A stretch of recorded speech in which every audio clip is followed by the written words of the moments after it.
Never was there more time to talk about the important collective security of our nation and our individuals within that nation. And that's why we want to stand wherever we can at the moment and just say, look, this is important. We need to start negotiating and talking with our European partners and allies because the world is crazy at the moment and we need to stand together and do something about it.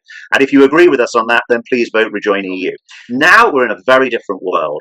America is now the proven unreliable trading partner. What you really need in these circumstances is the safe, stable trading partnerships that we had with our European partners back a few years ago. And where did Ursula von der Leyen get elected? Where did she answer to the electorate? Which European people voted for her? The people who voted for their MEPs to go to Parliament. No. Which European citizen voted for Ursula von der Leyen? We are experiencing a time of global financial turmoil and people react in a bad way to that. We've seen that throughout history. And we have a global problem. We have an environmental crisis on a global scale. We have corporations that run our life on a global scale. The only way we are going to solve those problems is by governance on a global scale. Take the first step towards online privacy. Get NordVPN. There are loads of elections taking place in May in the UK. And in this video, I'm going to be talking to somebody who's representing a party who thinks it's a good idea for the United Kingdom to rejoin the EU. Hi, everybody, it's Crypto Rich.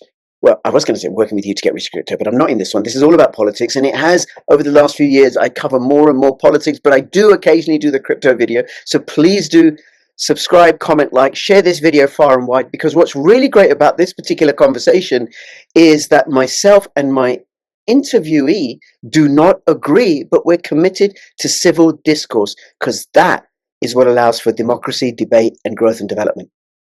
Hey, Richard, thank you so much for making yourself available. My pleasure. Thank you for inviting me, Rich. Great to meet you. Not at all, not at all. Now, you are a member of the Rejoin EU party. I did do an interview with the Rejoin EU a few years ago. And I was upfront then that I voted Brexit. You know, I made the mistake of being a Remainer once, but I soon corrected that error, right? I think we'll edit that to say, I voted Brexit, I made a mistake. I like the sentence up till then. We shall see, right? Because I said to your representatives that, you know, I voted Brexit, I'm up for a civil debate, let's do that, and you're welcome to try and convert me to the dark side. We shall see. All right. So, Richard, do you want to say a little bit about yourself, where you're standing, and then we'll go into what the Rejoin EU stands for? Yes, my name's Richard Hewison. I'm currently the treasurer of the Rejoin EU party, and I'm not going to be part of the big excitement on May the 1st. I'm standing in a smaller by-election on May the 15th in Barnet. So anyone in North London who fancies coming up and flying the EU flag with us for a while, be more than welcome to join. Obviously, Runcorn is where the big excitement is. Our candidate, John Stevens, is standing there on May the 1st. So hopefully that will be quite an exciting election. Yes. And just on that, for people who don't know in the UK and elsewhere, the Runcorn by-election is for a member of Parliament because the sitting Labour member, Mike Ainsbury, got found guilty of punching repeatedly one of his constituents and thus had to resign. Quite right, too. So I just want to check, you're not using that as a campaigning strategy, are you? No.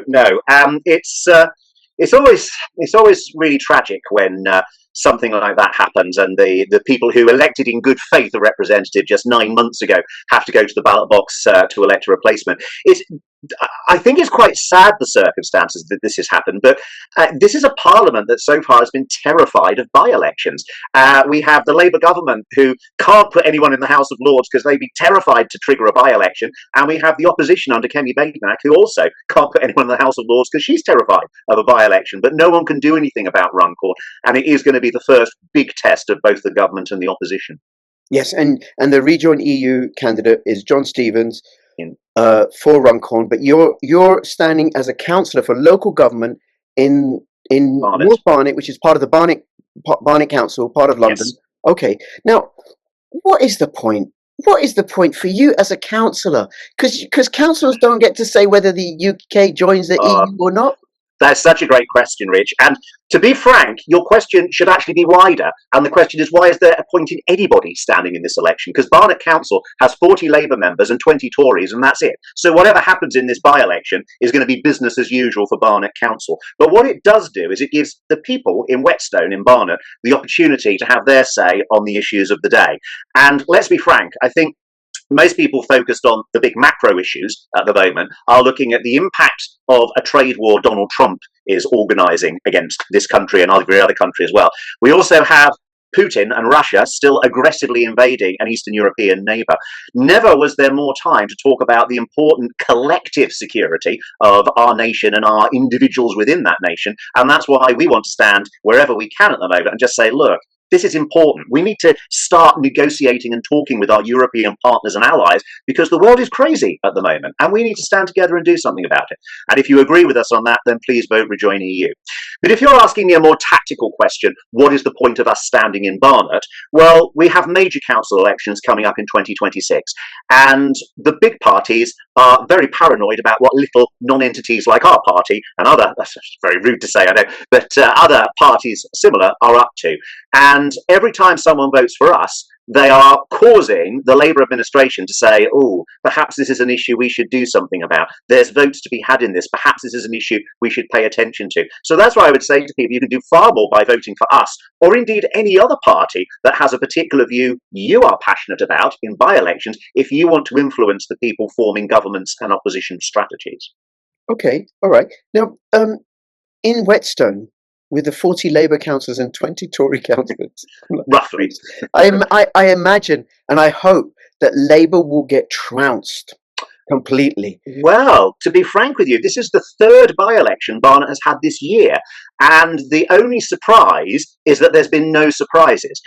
We had one by-election where a Labour councillor had to resign with a bit of a cloud over them, and Labour swept the board in that election, getting it back. We had another by-election where, very sadly, one of the Conservative members died. Reform were very optimistic that they were going to do well there, and once again, it was a Conservative landslide in that seat. And what's more, the percentages were exactly in line with where we'd expect them to be. The only real difference is this was before the big trade wars and the uncertainty over the economic environment really hit home. So maybe May's elections will reflect that, maybe not. We'll have to see. Right, okay. Okay, I'm really, really surprised and disappointed because personally, I think this Labour government is. I think I'm going to say it because this is about politics. Keir Starlin is worse even than Tony Blair with his draconian authoritarian measures. Increasing censorship, the assisted dying bill, taking away parents' rights to home educate their children, all the sort of lots and lots of legislation that I disagree with. Well, I think I could probably say exactly the same as you and give you quite an opposite list of things that he's doing as well, which I disagree with as well. Bad government always comes with a large majority. I don't think we can really say the assisted dying bill is a government bill, because it's not. It's done by a backbench MP.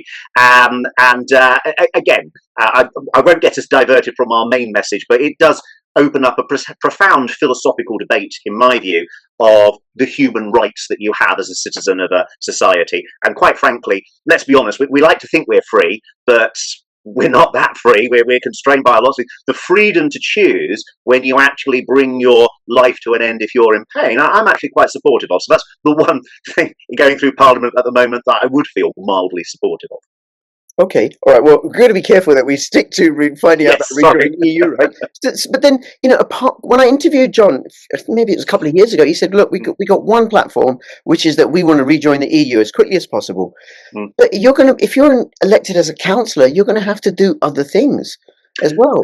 If I'm elected as a councillor, well, first of all, that would be an astonishing result. After this interview, of course it's going to happen. But it would be an astonishing result, which, quite frankly, would shape the politics of North London. Now, that might not sound big to you, but for the Labour councillors in North London, it would be a political earthquake if that would happen.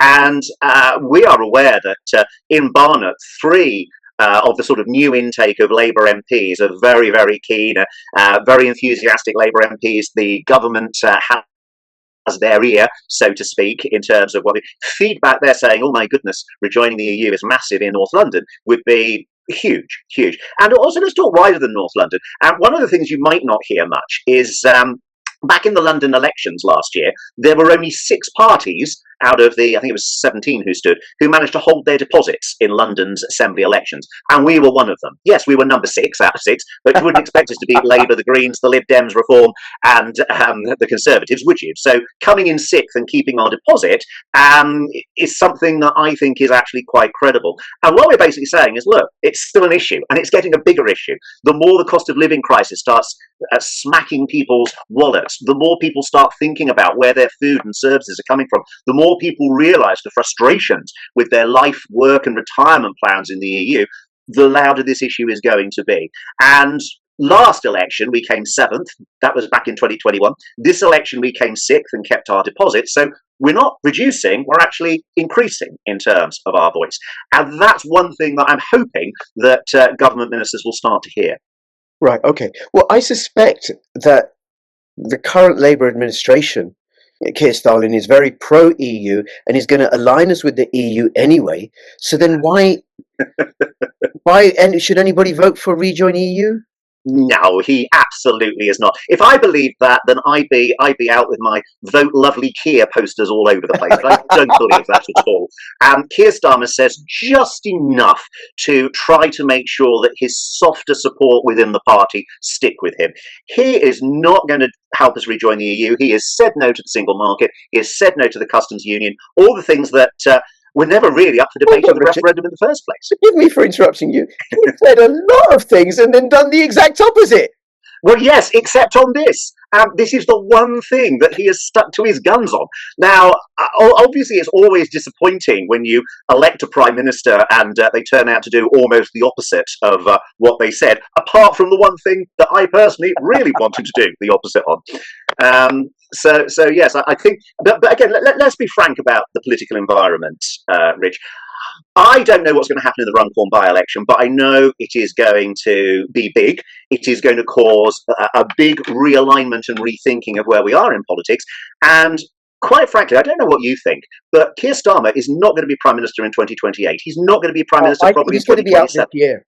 He's going to be out this year. I don't think he'll be out this year, but I would be surprised if he starts 2027 confident of ending the year as Prime Minister. Yeah, I think he's not going to go into the next election for sure as the Labour Party leader. There's no way. He's too incompetent, too uncharismatic. He's destroyed the Labour base, and there's just nothing to it. People's lives have got poorer, considerably poorer, considerably less free. By destroying small businesses. Richard, I'm Muslim. I don't drink. I don't smoke.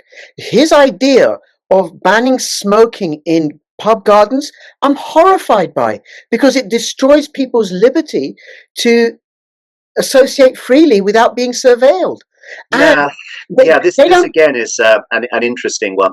As someone who in my young life had no option but to work in bars and was constantly exposed to secondhand smoke with all the health dangers whether I chose to or not, I felt that was an eradication of my freedom at the time.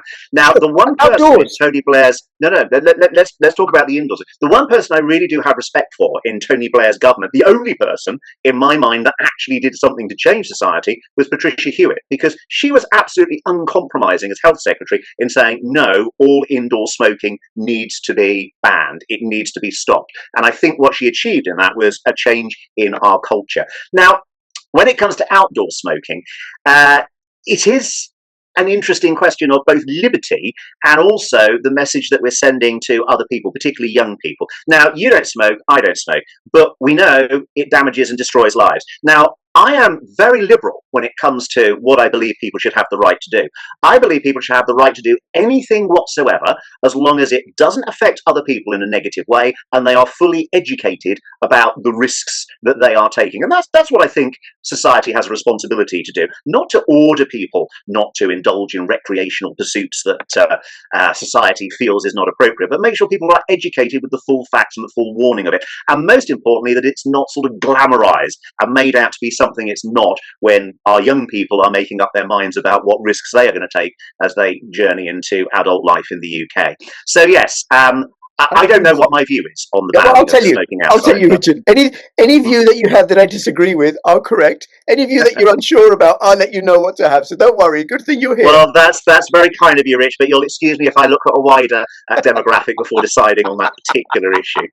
All right. Well, the I see that within the larger context of other actions that this government are doing, which is what it will do is destroy British pub culture.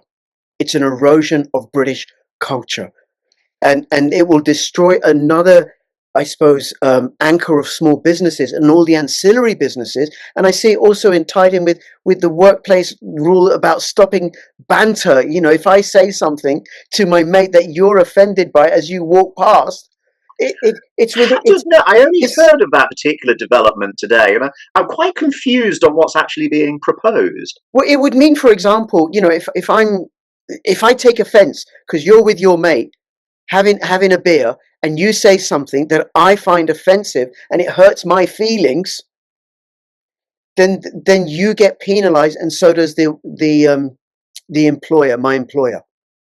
That's Got the it. vague outline. So everything that Keir Starmer is doing, his Labour Party are doing, is this micromanagement of people's lives, which is inconsistent with English heritage. And I say English in particular because it has its roots back in common law, that we can do whatever we want to do as long as we don't cause harm to another, no loss, no fraud, no injury. I'm quite happy with that general principle. I must say, I'm not persuaded by arguments that, oh, this is what we did in the past, this is our heritage, this is our culture, this is where we come from. I live in 2025, and I'm interested in what the world can offer me in 2025. And the advent of artificial intelligence and social media gives a very, very different environment Sure. in which we live and thrive.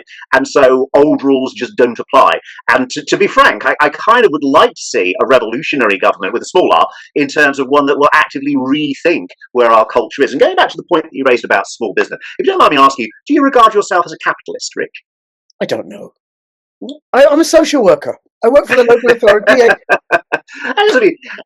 Because fundamentally, capitalism is about, I mean, for better or worse, we voted to have a capitalist society for every single election I've ever known, and probably those before as well. We've voted for a capitalist society, and capitalism basically is about businesses moving into niches that are growing and moving out of niches that are failing. And indeed, many of the arguments many purists were making at the time of the financial crisis is government shouldn't be there to rescue and save businesses. Businesses should survive, evolve, and move into niches that are appropriate. Now, if you're a capitalist, then I can't see how you would disagree with allowing small businesses to thrive or fall as long as it's a fair playing field. And let's be frank, what Rachel Reeves has done recently with national insurance is not a fair playing field. It impoverishes everybody.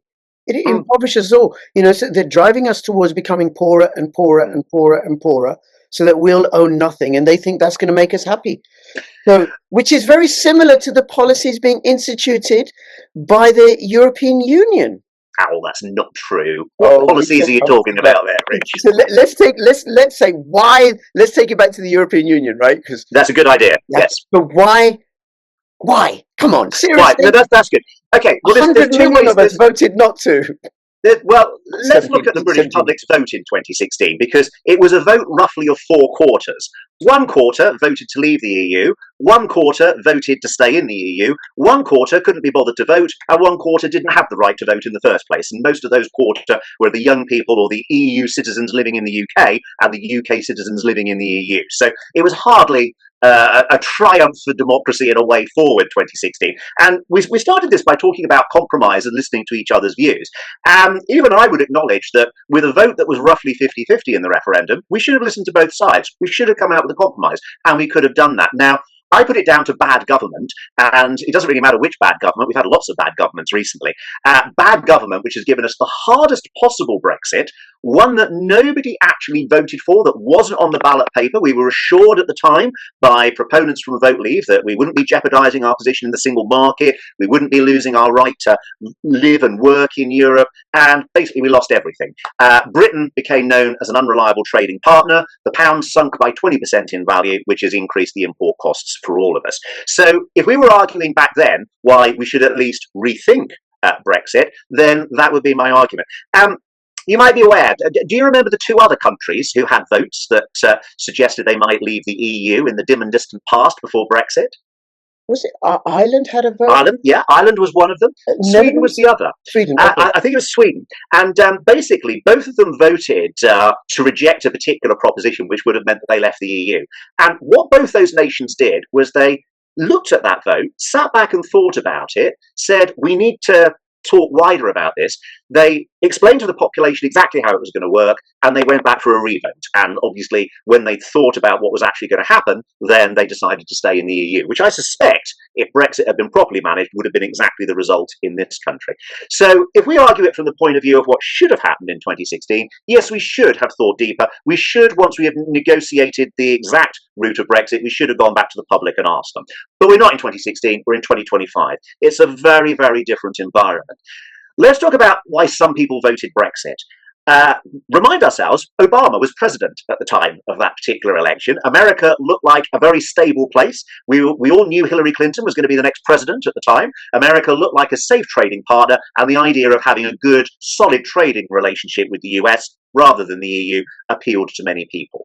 At the same time, we knew that we should be a little bit worried about what was going on with Vladimir Putin, but it didn't seem that threatening on the security environment. We know he'd invaded Crimea. We know that Russian agents were trying to interfere with the UK elections as a dress rehearsal for the US elections, but we didn't think much of it. Now we're in a very different world. America is now the proven unreliable trading partner. People ask me, do you ever feel sorry for Keir Starmer? And largely no, but I have to say, when it comes to dealing with Donald Trump, I think I do, because you don't know where to deal. All you need what you really need in these circumstances is the safe, stable trading partnerships that we had with our European partners back a few years ago. So yes, you're right, Keir Starmer does talk about working closely with the EU, but so far he is still sticking to his guns about keeping us out, and we have never needed more the support of our European allies than we do now in the face of the big threat from the West and the big threat from the East. Okay, now in terms of the big threat from the East, as you put it, right, Putin and what he's doing or not doing, right, I've been following Ukrainian politics since before the Maidan coup in 2014. Now, I'm not going to go there. There are things that you said that I have a different point of view on, right? Just want to acknowledge that for my viewers, right? I've done a lot of coverage about what's been going on there, and will continue to do so because I don't do a lot of macro politics and macroeconomic coverage on my channel. But just want to acknowledge that. So we'll park that. Then with regards to Donald Trump's trade wars, he's bought what, 20% on the European Union, but 10% on the UK. So then if we rejoin the EU, we got 20%. Well, I think that's a bit of a false analysis. Well, tell you what, Rich, I'll make you this offer then.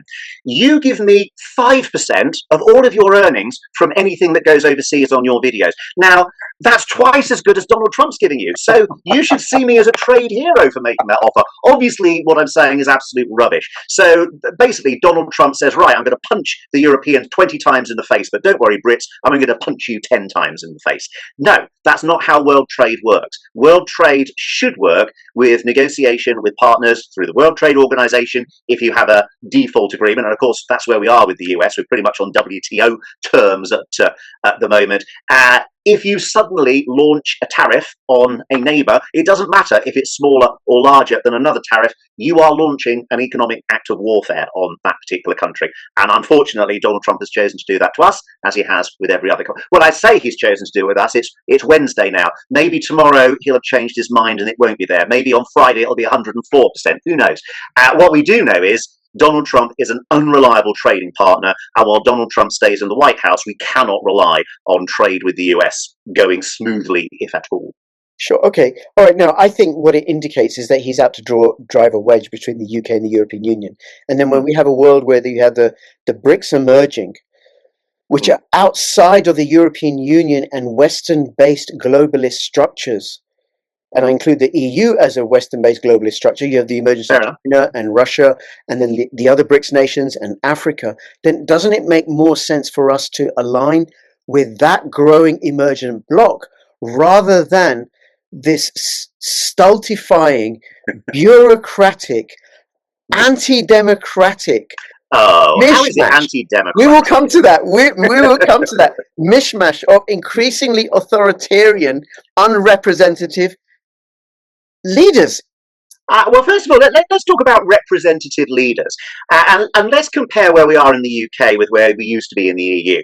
Now, back in the last European election in 2019, I could go along to my ballot in London and I could vote for my MEP. Because of the system in place, basically 90% of people who voted in London got a representative on the European Parliament, and the representative I voted for went directly from London to the European Parliament, and that representative directly voted for Ursula von der Leyen to be EU Commission President. So a straight democratic line of accountability. Now compare that to the 2019 election in Barnet. Well, who was her competitor in that election? Who was her competitor in that election? Her competitor in the election was someone who went to the council and said, I would like to be, I can't remember his name, I would like to be the Commission President. The council recommended Ursula von der Leyen. The European Parliament had a straight vote to accept or ask for another candidate, and it's done that before. And where did Ursula von der Leyen get elected? Where did she answer to the electorate? Which European people voted for her? The people who voted for their MEPs to go to Parliament. No. Which European citizen voted for Ursula von der Leyen? Now let's look at the UK. Nobody voted for Boris Johnson in 2019. Nobody voted for Keir Starmer in 2024. We all voted for our MP to go to Parliament. Now the difference between the EU and the UK is 90% of people in London got a representative on the UK Council. In my constituency, less than 30% got an MP. And even that MP, when she went to Parliament in 2019, she didn't even get a vote as to whether Boris Johnson should be Prime Minister in 2019. It was appointed by the King. So to say the EU is undemocratic, I'll accept the EU has a flawed democracy. I'm definitely not going to argue that. But the UK is even worse when it comes to democratic accountability. And if you would argue, which I suspect you would, well, okay, but everybody knew Boris Johnson was on the ballot paper. I tell you, nobody knew bloody Liz Truss was on the ballot paper, and that would have had a very different outcome in 2019. And not only did Liz Truss then get 90,000 votes to become Prime Minister of a nation of 69 million, after her, Rishi Sunak, who was never elected Prime Minister and specifically rejected by his party as Prime Minister, then just walked in as Prime Minister afterwards. Now, if we compare that to the European Union, what happened last time an EU Commission President resigned? Well, there was an election in the European Parliament. So the new Commissioner didn't just walk in, they had to win the votes of the majority of European MPs who were elected directly to us. There's a couple of key differences. And I accept your criticism of how Sunak and Johnson and Truss were appointed. I want more democracy, not less, right? But there's a couple of key omissions. Sure. Keir Starmer has to answer to his constituents in Holborn come the next election. Boris Johnson has to answer at the ballot box as a constituency MP. So does Liz Truss, so does Richard Sunak. When did Ursula von der Leyen have to answer to European citizenry? Every time she represents a policy to the European Parliament. Well, let me just follow up on that. That's one omission. Here's another omission. Here's another omission. No. Here's another one first. Okay, go on. You said that Keir Starmer is held accountable by the people of Holborn and St Pancras, and yes, he is. He's not held accountable by me in Barnet. In fact, he couldn't care less about people like me in Barnet. I don't know where your constituency is. So why should one out of 650 constituencies have the ear of the Prime Minister and the rest of us just go, shove it, for the next 5 years? It's still more than Ursula von der Leyen does. She never has to answer to the Ursula von der Leyen has to answer collectively to all of the MEPs. It's the same structure as the Soviet Union Politburo, where you have appointees and nominees by an unelected body, the European Council. Now, here's another flaw. Let's go on to the next one. So, in October, the European Union have said they're going to launch a central bank digital currency. Do you know what that is? No. Okay, a central bank digital currency is a blockchain currency that's completely controlled by a centralized entity. So it's not decentralized like Bitcoin, if you know anything about that, right? And it's also programmable. Go on, I'm listening. It will replace, it's called the digital euro. It will replace the current euro, right? But there's no privacy to it. The government will know every single purchase that you make. It'll be programmable at source so that they can withdraw money from source. They can limit the amount of money that you spend. They can limit what you can spend it on. Now, this is all public information. It's the design of CBDCs, right? Supposing I, as a European citizen, And Mhm. with other European citizens, we object to this. What can we do to stop that or reverse that? Well, I have to say, from what you said so far, it sounds like a very good idea. Now, obviously, I don't know It's the detail about it. totalitarian, Richard. No, it's not. It's It robs us not. of privacy.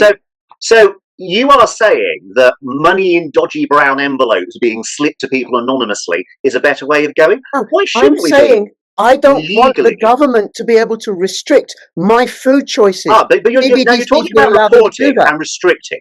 So how would the European CBDCs Union will restrict what you did? How would they CBD stop you? because they can say you can't purchase this. The guy, And what would what's his this name? be? Something Let me tell illegal, you. presumably. Sorry, And no, what would this be? Something no, illegal. no, no, no, no, no, So no, give me an no. example. Okay, What I'll would? give you an example. So I forget his name. The head of the Bank of International Settlements, Mhm. right, which is the central bank of all the central banks, have said that they're going to put in place. They want all these banks to put in central bank digital currencies all over the world, well, all the ones that they are in charge of, or whatever. And they say it will allow them to control what people buy and spend their money with. How? Now, the World Economic Forum, to which the European Union is closely allied to, have also said this will be the intention of CBDCs. If, for example, someone buys too much steak that the government thinks is bad for them, that can be restricted. If the government thinks that this person should not have an airline ticket to go and fly to another part of the country, they can restrict that. If the government thinks that this person should be penalized for something, they can take money at source without recourse to any judicial process. It also allows them, the government can also, with a CBDC, can also diminish the amount in the CBDC slowly, slowly, slowly, thus increasing the velocity of money, encouraging people to spend the money versus saving the money. Now, if I want Standard to money save, supply techniques, isn't it? yeah, but it robs people of their financial liberty. If I don't No, have no, no, no, no, no, freedom, no. We've got to stick to two. There's two things that you said here, which in my mind are not necessarily going together, and you're treating them as if they are. First of all, the reporting of transactions, then the limiting of transactions. In terms of the reporting of transactions, pretty much that happens anyway now. Your bank statement, my bank statement will say exactly where all the money's going. not I if you know use cash. some of the racier companies I know disguise their names a little bit, but it's fairly easy to see what has actually happened. And indeed, and I don't know about you, but my bank's constantly deciding it thinks I'm being defrauded and stopping my transactions, and till I give them permission to do so. So for administrative reasons, that's already possible. Now the question is, will they interfere and stop people actually purchasing various items? Now, if we're talking about illegal items, if we're talking about criminals using illegal transactions, for example, you gave the example of stopping someone flying somewhere. Well, if the authorities have reason to suspect that that person's about to commit a terrorist attack, then stopping their plane ticket would be an effective, hopefully last-ditch attempt at stopping that happening. Because I think, if you're honest, Rich, what you're concerned about here, and I share your concern, is not government oversight, it's bad government oversight. It's bad laws being passed. And when it comes to the people that we elect to the highest office in the land and entrust to make micro decisions with our lives, I share your concerns to a certain extent Right. So then, about that. how can European citizens? So one is you're not. I don't think you're familiar with CBDC. So I invite you to look at both sides of the argument further, right? But because they're coming our way, the Bank of England is also developing CBDCs, right? As are other nations. Now, how can European citizens stop or reverse that process? Tell me step by step. Well, how could they stop it? Well, simply by electing MEPs to the European Parliament who would reject any Commission President who would go ahead with it, and who would only accept a Commission President who wouldn't. That would be how The you next could stop it. election is Equally, the next election is in a few years' time, right? yes, In a few years' time. think it's. Do you know? I've now that we're not in the EU anymore, I'm ashamed to say I've kind of fallen out of touch with the electoral cycle a little bit. I think actually we've recently had one. I think it was cut last year, the year before. So it's certainly not before October, right? No, not before. So then, assuming that it all goes to plan, the MEPs, what can the MEPs do to reverse it? Well, the MEPs demonstrated, I think it was 1999 that they forced Juncker to resign. I can't even remember what the issue was now. But basically, the European Parliament was so angry about the way the Commission was behaving, it forced his resignation and would only approve Prodi after he'd been thoroughly grilled by the European Parliament. So the MEPs can then vote for a person en masse that can then another party that can then do what the MEP's bidding. The MEPs cannot put forward legislation. No, but then the European Whoa, whoa, Commission whoa, whoa. can't approve legislation. Hold on. You, as let's say you're successful as a councillor, then you're successful as an MP. You can propose legislation. We just talked earlier about a private. So can the House of Lords, so can civil services, both unelected bureaucracies, but it goes who have the same rights as the Commission. But the primary lawmaking body is the Houses of Commons, and they are not entirely true, but yes, they are primary. The ultimately. House of Lords is secondary. Fair enough. The MPs can propose legislation and veto legislation.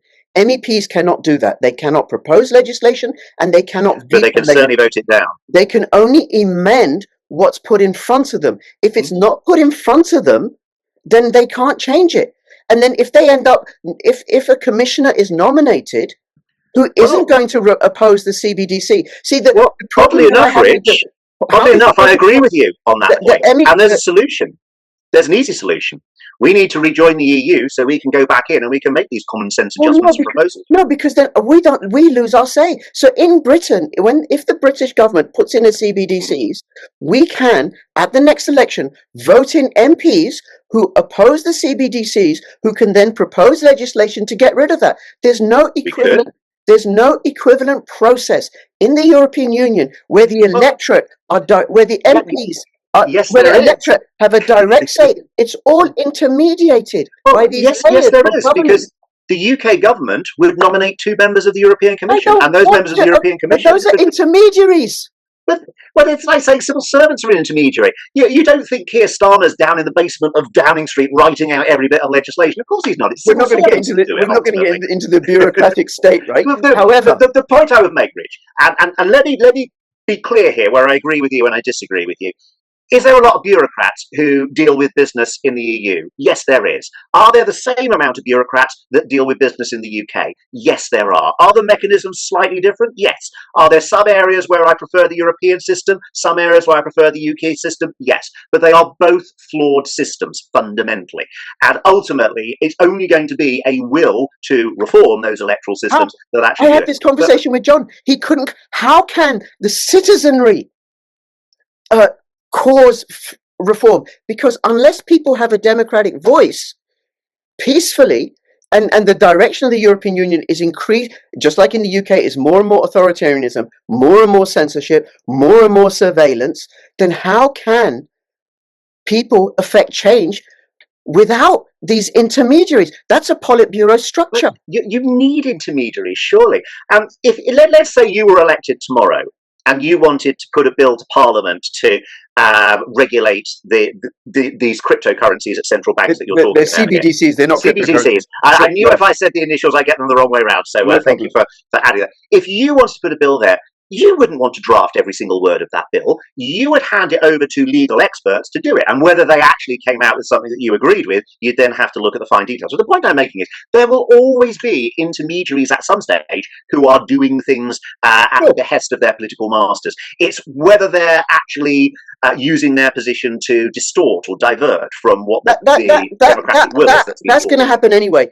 But then what we lose in the European Parliament is this layer of direct accountability, because the MEPs cannot propose legislation, cannot veto legislation. So, I mean, if we had that in the UK, but I didn't tell you this, my kids never went to school. My kids were home educated, right? They're now 20 and 17, so they're well beyond that, right? And if the government puts through this children and well-being bill, which I do not agree with because it will take away parental choice to home educate.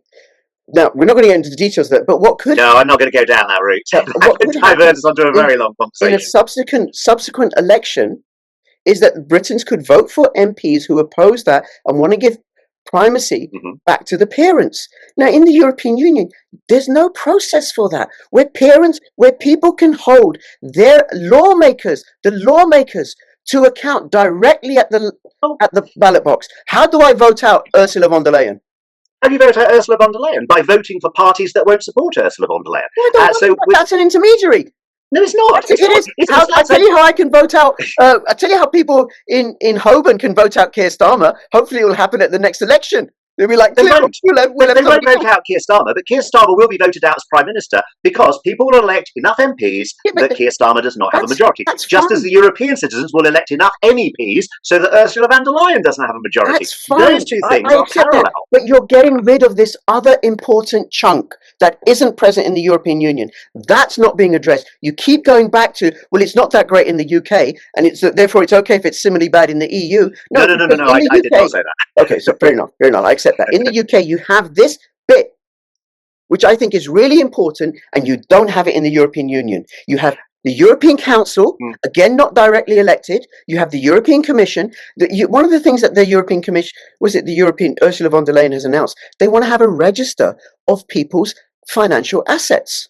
They want to have a register. So, for example, moving to a wealth tax, I like it. Well, maybe, but any gold that you hold, any Bitcoin that you hold, why does the central government need to know every single thing that's... Well, if we address the philosophical issue behind that, how do you own something unless it's officially registered that you own it? Well, I don't, because I have possession of it. I have a gold coin in my pocket. I have Bitcoin in my hardware wallet. So if I was to say, I had that crypto rich round on a Zoom call. He stole my gold coin. There it is in his pocket. You can see we're in the same room. So, I don't need a central government register to validate ownership of something. We haven't had one before. And what it does is increases government overreach, government surveillance. I disagree.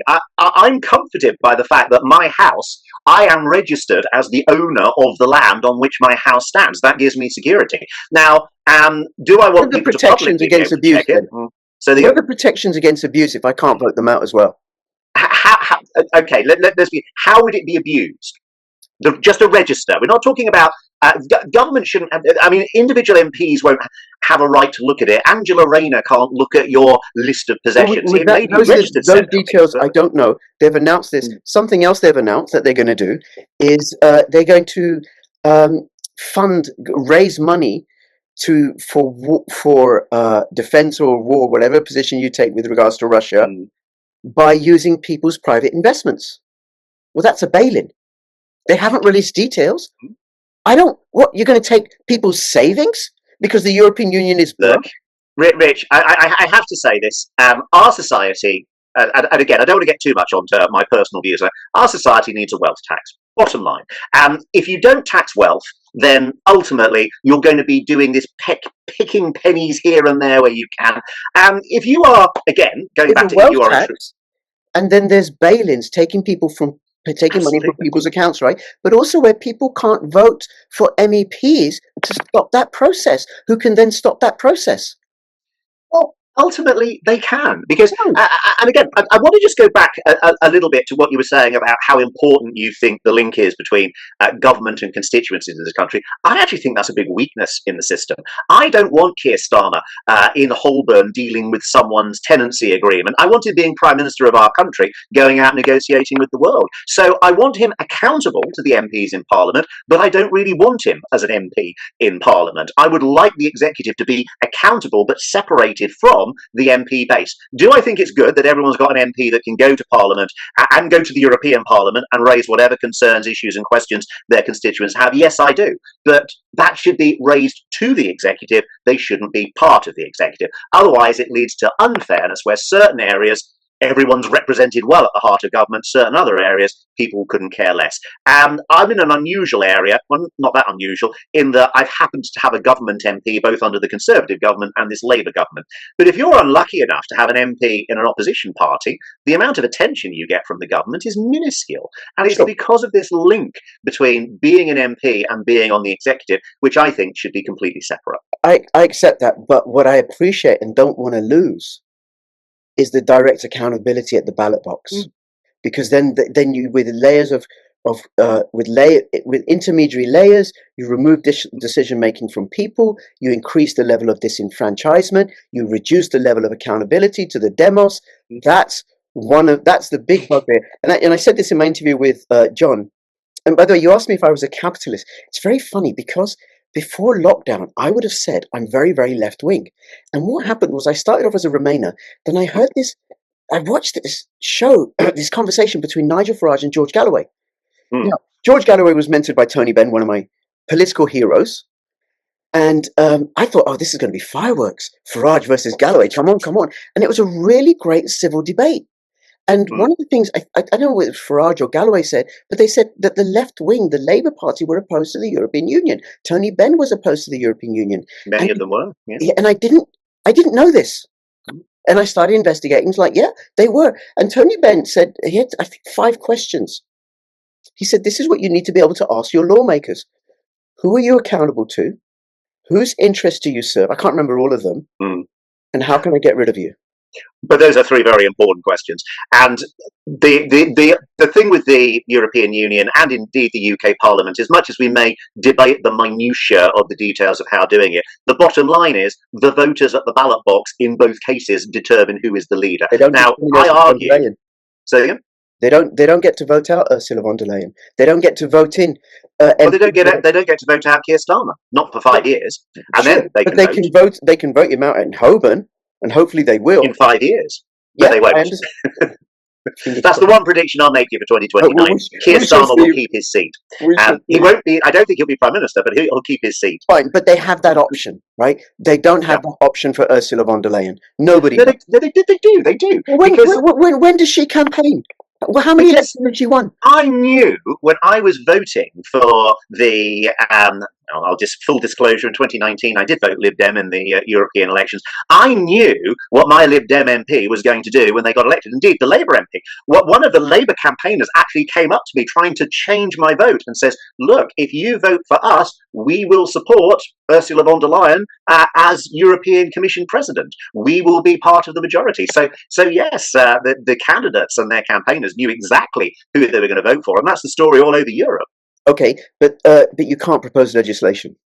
No, fair enough. The originating chamber is the EU Commission. It is indirect, I will give you that. If you want to propose legislation, you elect to the UK your representative. They then elect the government if they have a majority in the House of Commons. That government then appoints commissioners to the European Commission, and that is the route, democratically, that legislation is proposed. I would prefer that it went directly to the European Parliament, but the European Parliament is an evolving body, and I'm hoping that we will get there eventually. Well, I've not come across any proposal by which it can be reformed. There's something else as well. There is a process by which European citizens can lobby for change.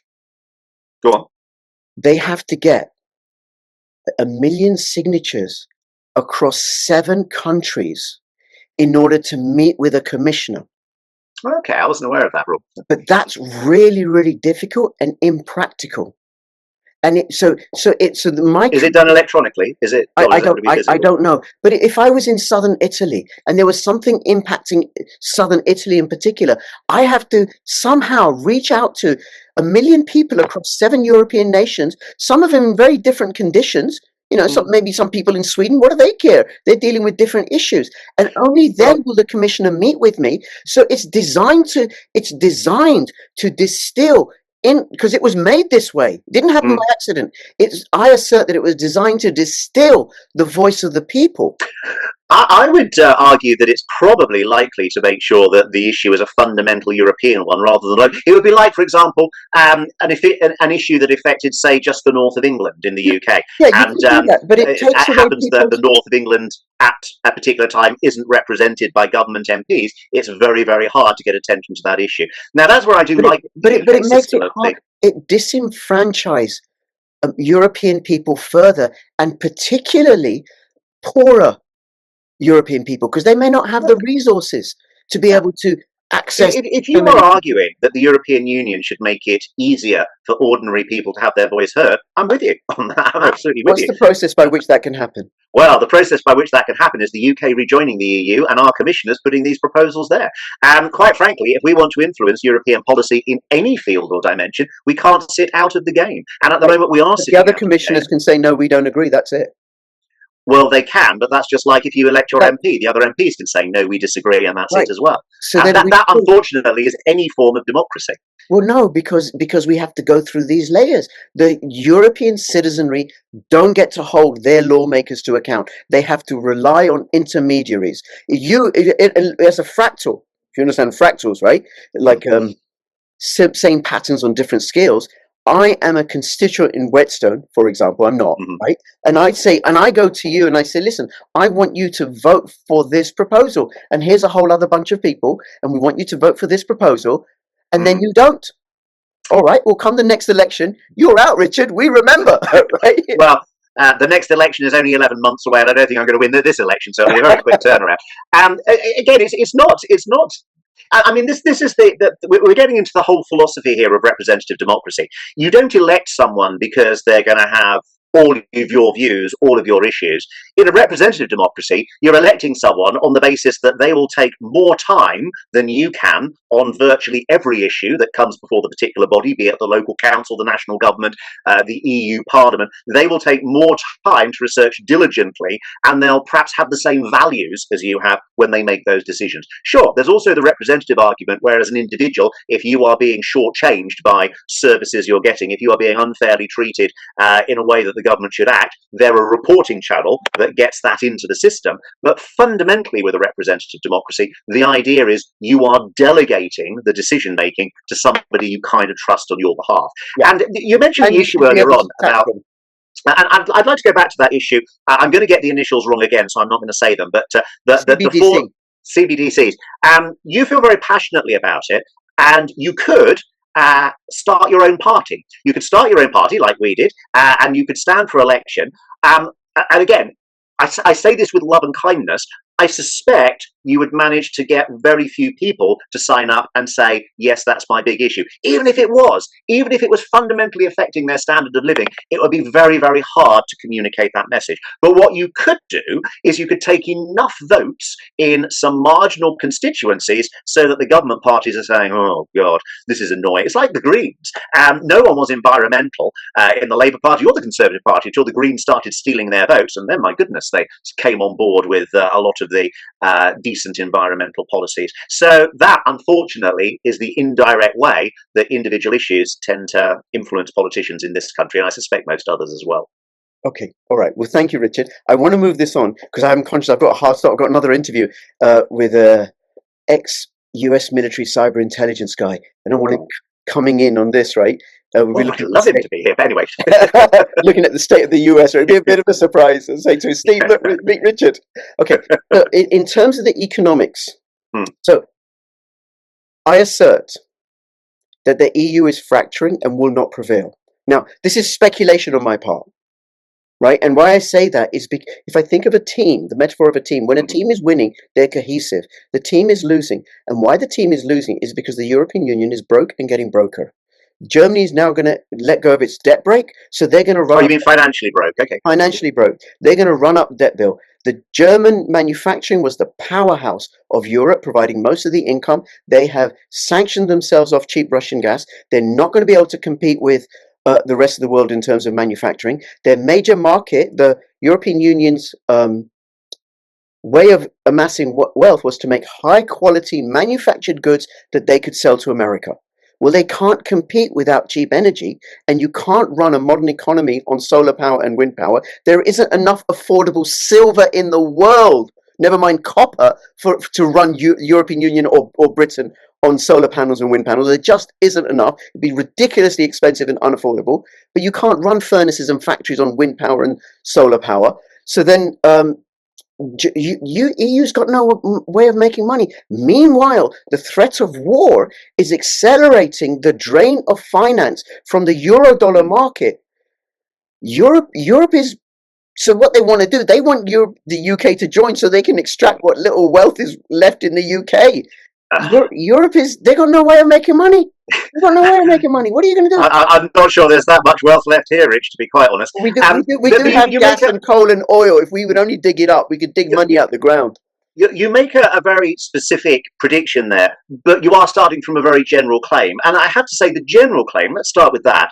we are experiencing a time of global financial turmoil, and people react in a bad way to that. We've seen that throughout history. The Second World War and the lead up to the Second World War after the Wall Street crash of the late 20s, of course, is the prime example. People start to feel poor, they panic, they look for radical solutions. The radical solutions tend to be even worse than the current solutions, and so institutions tend to fall apart and disintegrate. I hope the EU won't be one of those. The United States is just as likely to fracture by that analysis, I have to say, as is Russia likely to fracture too. But the point I would make to you, and this perhaps, given the time, is probably my closing point, we have a global problem. We have an environmental crisis on a global scale. We have corporations that run our life on a global scale. The only way we are going to solve those problems is by governance on a global scale. Whether that's hard governance or soft governance, there needs to be global representative mechanisms that take into account what is going on around the world and act for the planet in general. The age of small nations is over. It's long, long over. And trying to become a smaller and smaller and smaller cog in the wheel, representing a smaller and smaller percentage of the population, is not going to solve the world's problems, and it's not going to solve humanity's problems. Now, at a time of crisis, coming together and unifying is the last thing human beings do. We know we all talk about it in songs, we never do it in practice. So I hope the European Union doesn't fragment, because quite frankly, the collective future of this planet is going to be the European Union, the BRICS, the United States, China, well, China's part of the BRICS, coming together and solving the world's problems. And the more we divide by things like Brexit, the longer in the future that is going to be. So I really hope you're not right about the European Union collapsing. I hope I'm not right about the USA collapsing, because if it does, it's just going to be more chaos and more division. Richard, there's things you said in there that I could respond to. I'm not going to. I'm going to give you the good grace to have the last word. That's very charitable. I really enjoyed this conversation. I so appreciate Rejoin EU as one of the smaller parties that are willing to come on my channel, because I've reached out, I told you before, I've reached out to loads of these climate change parties and Just Stop Oil and Extinction Rebellion and Green Party. They won't come and talk to me, right? So I do appreciate you coming and talk to me. And, people can follow you. I'll have the links to the Rejoin EU website. That's great. Thank you. The X channel. And then, if people are in Whetstone and you want to, in North Barnet, there'll be millions of people from North Barnet watching this. They can go and support your campaign. Should they? If there's millions of people in Whetstone watching this, then there's electoral fraud on a massive scale going on, and we'll have no part of that. Thank you. Fair point. But they might want to come from surrounding areas to cheer you on, right? Really appreciate it. Love to have you back on at some point. Thank you, Rich. It's been a pleasure. Thank you. All the best. Bye bye. Thank you. Good night.